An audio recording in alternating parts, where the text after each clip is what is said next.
का जन्म हुआ था, जिसका नाम था मान्ना। वो शुरू से ही थोड़ा भोलापन में थी। अलवर डिस्ट्रिक्ट में नीमराणा के पास रायसराना में उसकी शादी हुई।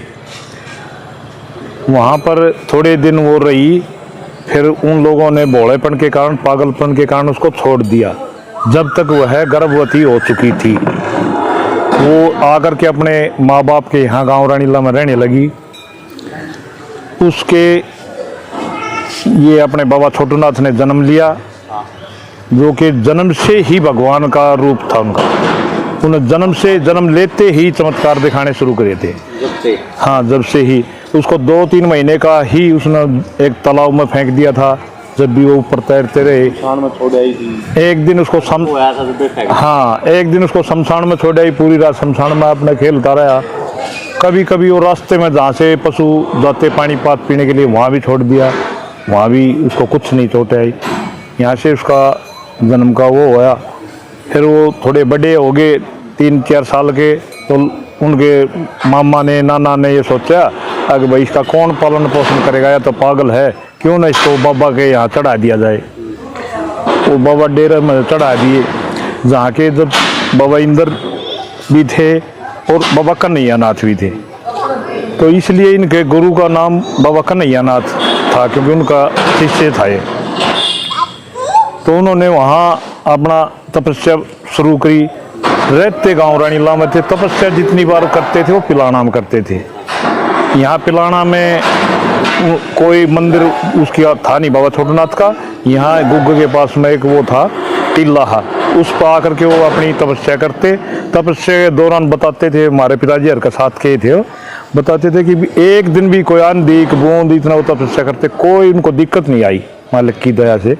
तो जितनी बार भी उन्होंने तपस्या करी, तो वो एक ऐसे मन चढ़ गए थे गाँव पिलाना के, जिसका पूछो ना। एक बार पशुओं में फिर बीमारी आ गई, तो बाबा को यहाँ के सेवक थे, वो जा करके ले आए, बताया बाबा को ऐसे ऐसे बाबा जी बहुत ज़्यादा पशुओं में बीमारी आ रही है। वार्थे तांबूलम भोंगी फलम एलालवं समर्पयामि ध्रुवदक्षिणां समर्पयामि नमस्कार करोमि गजाननं भूतगणादिसेवितं गभीतजम्बोफलचारुभक्षणम् उमासुतं शोकविनाशकारकं नमामि विघ्नेश्वरपादपङ्कजं विघ्नेश्वराय वरदाय सुरप्रियाय लम्बोदराय सकलाय जगद्दिताय नागाननाय श्रुतियज्ञविभूषिताय गौरीसुताय गणनाथे नमो नमस्ते। ओं भूर्भुवः स्वः गणेशाम्बिका प्रियन्तां नमः प्रसन्नो भव वरदो भव।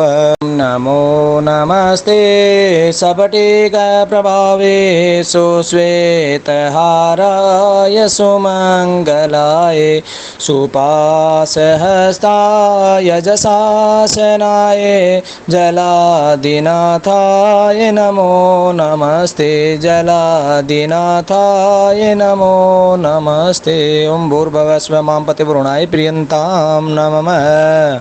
वन्दे देवमुमापतिं सुरगुरुं वन्दे जगत्कारणं वन्दे पन्नगभूषणं मृगधरं वन्दे पशूनां पतिं वन्दे सूर्यशशाङ्कवह्निनयनं वन्दे मुकुन्दं प्रियं वन्दे भक्तजनाश्रियं च वरदां वन्दे शिवं शङ्करं वन्दे शिवं शङ्करम्।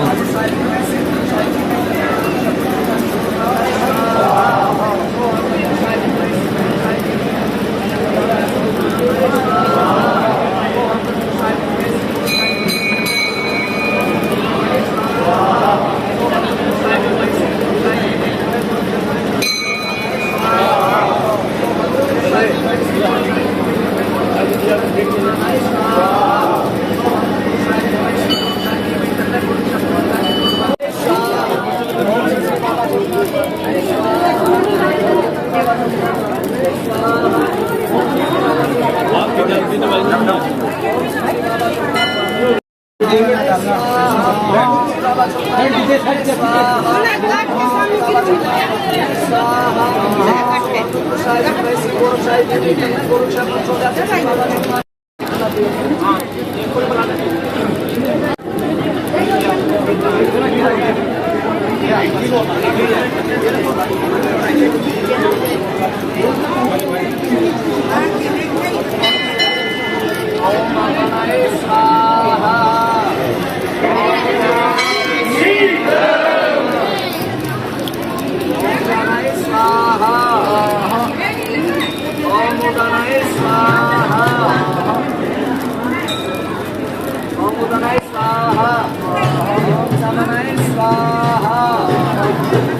तो बाबा जी ने बोला कि भाई ठीक है, हम शाम को आएंगे, गांव की कार लगा देंगे और गांव में किसी के घर में भी आग नहीं होनी चाहिए।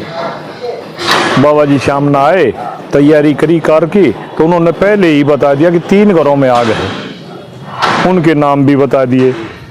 अभी जाकर न बुझवाओ। तो वहाँ गए तो कि एक घर में तो एक जच्चा थी, उसके पास में रखी थी, एक घर में मेहमान आए हुए थे, उसके लिए ओके एक ऐसे ही इन्होंने के पता लग गया है, बाबा ने के बेरा लग गया है, आपने दबर आकर बता दिया बाबा उन्होंने कहा बोला उस जच्चा की तो रहने दो और उन दोनों की बुझा कहो। वो बुझाने के बाद में कार लगाई उन्होंने गाँव के, बिल्कुल पशुओं में कोई बीमारी नहीं, शांति रही। उसके बाद में इनका ही एक गुरु भाई वहाँ ये इसमें खवासपुर में रहता था, उसको वहाँ लोग तंग करते थे। खेत में जंगल में एक वहाँ डेरा था, बेर की जोड़ बोलते हैं उसको, बेर की, वहाँ उसका डेरा था। उसमें उसका उन्होंने आकर अपने गुरु को बताया, गुरु जी ऐसे ऐसे वहाँ तो यह समस्या है। गुरु जी को पता था पहले अगर ये पक्का सिद्ध है, बोला ठीक है बाबा छोटनाथ को ले जाओ। तो उन्होंने बोल दिया बाबा छोटनाथ तो वहाँ जाना पड़ेगा। तो इनको बाबा को भी पता था तेरी कितनी जिंदगी, ये पहले ही पता था। उन्होंने पहले ये था मैं चला जाऊंगा लेकिन मैं वापस आप भेजोगे तो मैं आपका आदेश नहीं मोड़ सकता, पर मैं वापस नहीं आऊँगा, क्योंकि उनको तो पता था मेरा इतना ही दिन का बाकी है, इतने दिन वहाँ लग जाएंगे। तो वहाँ जा कर के उन्होंने अपना ठीक ठाक रहा, वहाँ कोई समस्या नहीं रही। वहाँ पर कोई बीमारी थी, वो बीमारी अपने सिर पर ले गए और वहीं जाते ही चला था। वहाँ कोई समस्या नहीं रही। वो जो उसका गुरु भाई था वो भी आराम से वहाँ रहा, वहाँ उन्होंने चोला छोड़ दिया। गांव रानीला के लोग वहाँ से ये अपने खड़ाऊ खड़ू ले करके आए, उससे ये हुआ। तो वो जो पशुओं की बीमारी हुई थी ना, उस दिन बाबा ने ये बताया था कि यहाँ भादवा की 14 को आप रात जगवाते रहना बैरुओं से, और अपना दूध हो तो खीर बना लेना, उसका भोग लगाकर अपना भाई परिवार खा लेना। उसी चीज़ को देखते हुए हमारे गांव पिलाना ने ये इनका 1996 में प्रोग्राम शुरू किया था। 1996 को शुरू हुआ। हाँ, मेले का आयोजन नहीं, पहले तो घरों में बनती थी, पहले तो हर घर में खीर बनाई, शाम को भोग अब भी चढ़ती है। माले भंडारा होता, जब भी लोग शाम को आते हैं दोबारा आते धोख मारने के लिए, पूरे दिन धोख मार के जाते, फिर शाम को फिर दोबारा आते, क्योंकि बाबा की बताई और बात से। तो इसलिए उन्होंने ये प्रोग्राम शुरू हुआ। एक बार की बात है कि उन्होंने अपने गुरु का जीवन काज किया, तो उसने एक गाड़ी में, बैलगाड़ी होया करती उस टाइम में, तो उसमें लाडू भर लिए और शुरू कर दिए। 5 गांव थे ये, पिलाना, रानीला, बास, अचीना और नया गांव। ये हमारे भाईचारा में आते हैं 5 गांव, 500 हमारा भाईचारा है नहीं। तो इसमें उन्होंने अपना प्रसाद बांटना शुरू कर दिया। तो पहले रानीला में बांटे, क्योंकि हमारे में सबसे बड़ा रानीला ही है, उसके बाद में हमारा नंबर आता है। तो वहाँ से बांटे, फिर पिलाना बांटे, फिर बास जाने लगे ना, कच्चा रास्ता होता था। तो एक जमींदार ने उसको अपने खेत में से निकलने के लिए रोका, क्योंकि उस रास्ते में पानी भरा था।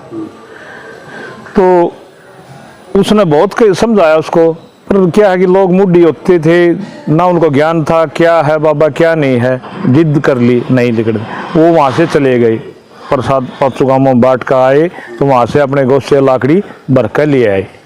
आकर उनका घर का आगे सामने धुआं ला दिया, यानी कि ये कह दिया कि हाँ मैं दल कर मरूंगा। तो हमारे ये इनके अपने महेश के बाबा नहीं है, बाबा लक्ष्मण, वो इनके पक्के सेवक थे, भगत थे वो ऐसे भी, और उनके सेवक भी थे। उसको पता लगा तो वह पेट पलनी उसके वहाँ चलने लगे, अब भाई बाबा को मनावाएंगे। तो बाबा को तो अंतर्यामी था, बाबा को तो वहाँ से चला जब पता दिया, तो वह बैठे थे आदमी वहाँ, वह बोले रहे उसने लिया लक्ष्मण ने उठा के, वो परेशान हो रहा है रास्ता मतलब उसका था, और बोला कि फिर उन्होंने जाकर कि भाई लक्ष्मण तेरे को नहीं आना था। बोला बाबा कोई बात को नहीं, गलती होगी या हुआ। तो उन्होंने श्राप दे दिया कि 7 साल ओले पड़ेंगे इसी दिन, जो वो दिन था। तो बाबा लक्ष्मण कहने लगा कि भाई ऐसे ऐसे फिर तो आप भी मर गए से। बोला जाओ आपकी साइड नहीं पड़ेंगे। तो यानी कहने का मतलब ये है कि उनकी भविष्यवाणी इतनी भी वो नहीं हुई, जो दिन रखा था उसी टाइम उसी दिन, चाहे बादल और चाहे ना हो, फसल पक्का तैयार हो जाती थी चैत के महीने में, तो उसी दिन वो ओले पड़ते थे 7 साल लगातार। हाँ, तो इसलिए उन्होंने बहुत से चमत्कार यहाँ दिखाए जिंदे जी अपने। एक बार सेवक आगे तो बाबा एक मटके में लाडू दे रहे थे, जैसे किसी ने चढ़ाए होंगे, उन्होंने देखा 4 लाडू दे है, आज बाबा ने देखेंगे। बाबा अपने घूमन गाँव जा रहा था, आगे देखा देख रखे थे उन्हें पहले आए कि बाबा वहाँ से सब कुछ देख रहा, वह दोनों जाने बाबा ना बेरा। वो बोला बाबा लाडू खावांगे। बोला भी खाओ बैठो। बोला बाबा छिक के खावांगे, नो नहीं कोई एक आध, बोला छिक के खाओ। तो उन्होंने उसमें हाथ दे और कपड़ा ऊपर ढके रखा था, तो और काट काट के देगा, जितने उन्हें सिखाए गए वो खाए। वो फिर बाबा जी उतर गए, फिर देखा तो वही 4 लाडू उसमें फिर मिले। तो यानी उन्होंने खुआ भी दिए, छिक खुआ दी। चमत्कार था। हाँ वो भी चमत्कार था। ये उसने अपने जिंदे जी बहुत गणे, यानी कि आप इसमें अगर बताने लगे तो एक दिन पूरा लग जाए, इतने इतने चमत्कार है उन्होंने। कोई गुमानी सेठ होया करता, वो बाबा जी को मानते थे, उसका जहाज डूबने लग गया था पानी में, उसने बाबा जी को याद किया तो बिल्कुल बेड़ा उसका पार होया, नहीं तो वो बताते हैं कि वो पानी में डूबने लग गया था, जहाज डूबने पानी में बताया था। यानी कि कहने का मतलब यह कि बहुत ही ज़्यादा चमत्कारी थे। और चोला छोड़ने के बाद में भी हम जो आज भी जो सही उससे मानता है, उसके लिए वो वैसा ही रूप है जैसे वो जिंदा करते थे, काम आज भी सिद्ध करते हैं। अब मनावा है तो किस दिन, मतलब देसी भी ना मनावा है ना, देसी महीने में इसका ये अपना भादवे की 14 का इन्होंने नहीं सितंबर, ये डेट नहीं है इसकी फिक्स कोई, भादवा उतरते की 14 का उन्होंने बताया था। वो अपना नहीं बताया था उन्होंने अपना गुरु, ये अपने बाबा भैया होते हैं गाँव में खेड़े वाले, इनकी पूजा बताई थी। उन्होंने अपनी नहीं करवाई कभी भी, अगर भाई इनकी करते रहो, गांव में सुख शांति रहेगी, इसके नाम से ही ये सारा प्रोग्राम चल रहा है। दादा भैया के नाम से। बाबा का नहीं ना, बाबा ने अपनी पूज वो बताई नहीं, अगर मेरा कब क्या करना है कुछ नहीं बताया। तो हम तो उन्होंने ये बताया था कि भादवे उतरते 14 आप रात जगवाते रहना, और वहाँ भाई अपना प्रसाद बनाओ, भोग लगाओ, खाओ, बिल्कुल खूब शांति रहे इस गाँव में। आज भी खूब बढ़िया, या फसल देख लो, 4 किलोमीटर 5 किलोमीटर पर दूसरे गांव की सीम आ जाएगी, वहीं आपको फर्क दीजिएगा। और यहाँ गांव में 4 भंडारे होते हैं अब, हर साल, एक साल में 4 बार भंडारे होते हैं। तो लगभग 25-30 लाख रुपए का उन भंडारों में खर्चा है। तो इस धर्म और श्रद्धा के कारण लोगों की खेती बाड़ी भी, नौकरी पैसा भी बढ़ा है। ये हमने देखा कि 1996 के बाद में हमारी तरफ बहुत ही बालक लगे हैं सर्विस में, ना तो बहुत कम होया करते सर्विस वाले। ये कोई घर है ऐसा नहीं बच रहा जिसमें भाई एक आध ना लग रहा, हर परिवार में से एक आध बच्चा सरकारी नौकरी। 1 साल पहले की जब बाबा जिंदा थे उस टाइम, ये लगभग 75 साल पहले की बात, 75-76 साल पहले की बात है। क्योंकि हमारे पिताजी बताया करते कि हमारा उनका एक साथ था, साल 6 महीने बड़े छोटे हो सकते हैं। तो ये 75-76 साल पहले उन्होंने चोला छोड़ा है, जबकि ही बात है उन्होंने अपने जिंदगी में भी, जीते जी भी, मरने चोला छोड़ने के बाद में भी आज भी जो सही उससे मन उसका वो आज भी काम सिद्ध होता है।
पहला अपने आड़े छोटा सा दूना है।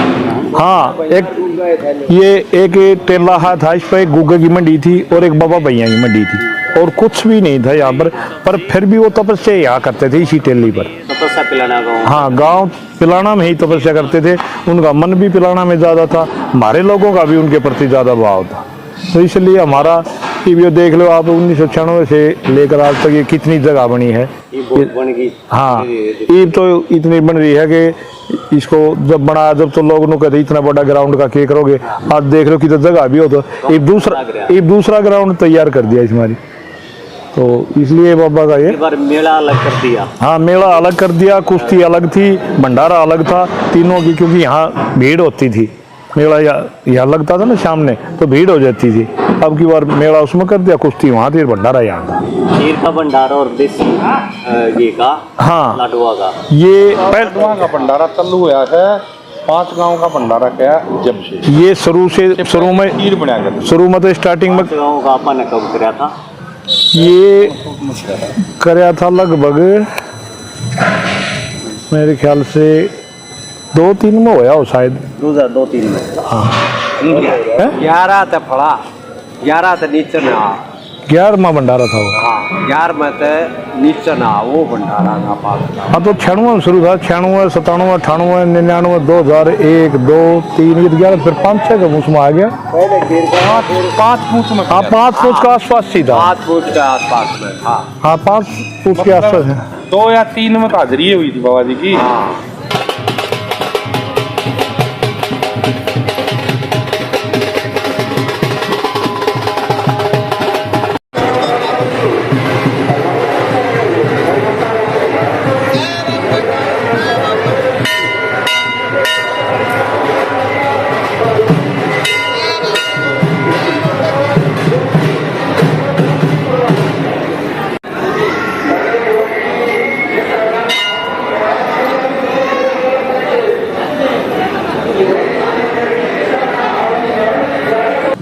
हाँ, यानी शायद था वो 2002 कर 5 के बीच में था, क्योंकि मैंने ये पता कि वो हमारे महासिंह सरपंच होया करते, उसी टाइम में इसमें जुड़ा था 2000 में। 2005 में ना वो बाद में इलेक्शन होया ना, बाद में बनया है, जब तक वो ये था महासिंह था। 10वां महीना में किसा होया था उसका तल 5 गाँव का कराया था। 5 गाँव का कराया था। हर इंसान का आधा किलो, कितने परिवार में 10 आदमी है तो 5 किलो, 5 आदमी है तो 2.5 किलो, हर इंसान का आधा किलो दिया था। और 500 गाँवों की जिम्मेवार भी थी। अच्छा जी। हाँ, निमनवार भी थी। 500 की जिम्मेवार भी थे, हर घर में पहुंचाए लाडू। उससे ये लाडुआ शुरू हुआ था। उससे पहले खीर बनती थी, क्योंकि बाबा ने बताया था कुछ लोगों का रुझान ज्यादा था, दूध सब चढ़ाते थे।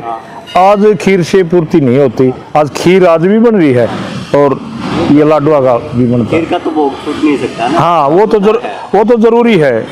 थोड़ा कम ज्यादा वो तो आप अपने घर में भी कुछ बाबा का वो करवाओगे ना, तो खीर का भोग तो अवश्य बनाना पड़ेगा। और चाहे आप बूंदी दाना बनवा लो, चाहे आप लड्डू बनवा लो, कुछ भी बना लो, यानी कि बाबा के भोग के लिए खीर का तो भोग जरूरी है, क्योंकि उन्होंने बताया हुआ है, उसका ही काम को फायदा है।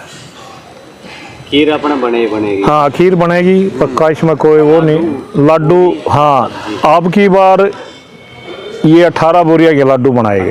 हाँ, कितने पीपे देसी घी के?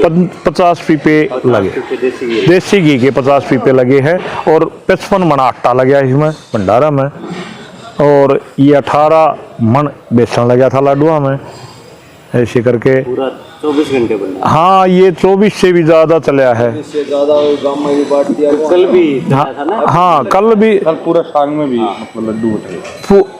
उस दिन तो भंडारा दिन सुबह से लेकर रात्रि तक, क्योंकि रात्रि में 4 बजे तक सांग होता, जब तक चलता रहा। फिर